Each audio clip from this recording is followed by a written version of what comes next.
Hello everyone, this is Rabbi David Zirkind from the Riverdale Jewish Center with another installment of our weekly Parsha video. This Shabbos is Rosh Chodesh Av and Parshat Matos Masei. As we mentioned last week, at the end of Sefer Bamidbar, Moshe is coming to terms with the end of his career and the end of his life.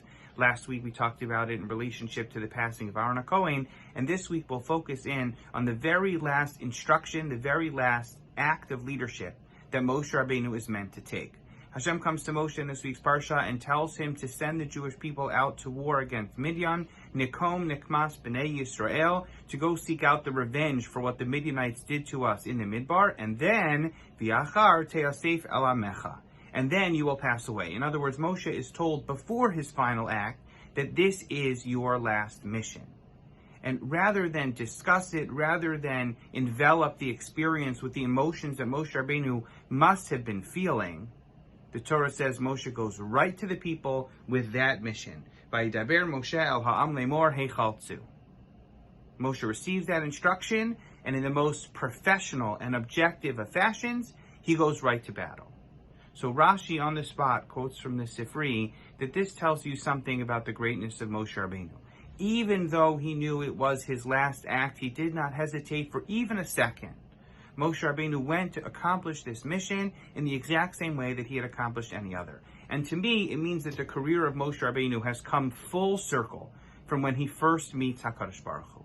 When Moshe stood at the burning bush, he didn't say it would be great to be in charge, I could see myself as a successful leader. Shlach na biad tishlach. This isn't about me, Moshe Rabbeinu says, send whoever you're going to send. And those weren't just empty words. It wasn't just because Moshe was afraid of leadership. But even if Moshe Rabbeinu were to be the leader of the Jewish people, the greatest, most modest of people and leaders that we have ever known, it was never about him. The only question was, who could lead the people most effectively?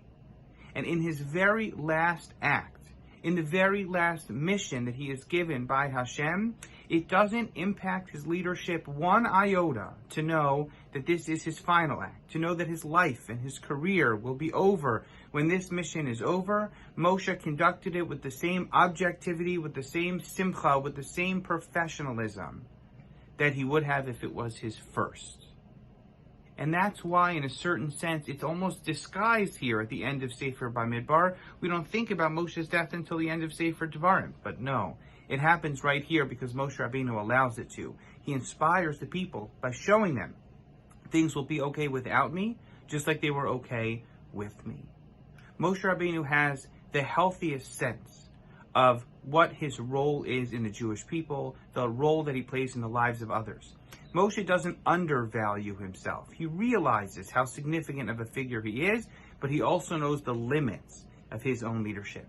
And this is one of the great struggles for each of us in finding that balance between our self-worth and our modesty and humility, between our own responsibility to lead and living lives of modesty along the other side.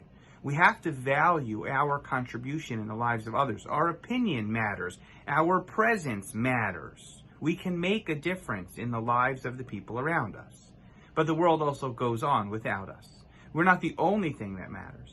If we have the healthy attitude of Moshe Rabbeinu, in which we balance our ability to lead with the modesty and the humility that says, everything will be okay without me too, then we're able to lead in the right way, the objective way, the way that puts the well-being of others before our involvement in their lives.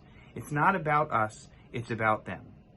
Vayidaber Moshe el ha'am lemor, in his very last act, Moshe conducted himself like any other, business as usual, because the goal here was never about him and his role, but what he and we could do to make the Jewish people better. I want to wish everyone a wonderful Shabbos. I hope you'll be with us to sing and daven for Rosh Chodesh Av. Please stay tuned for information about the 9 days and about Tisha B'Av upcoming next weekend. I want to wish everyone a wonderful day and a nice weekend, and we look forward to seeing you back at the RJC very soon.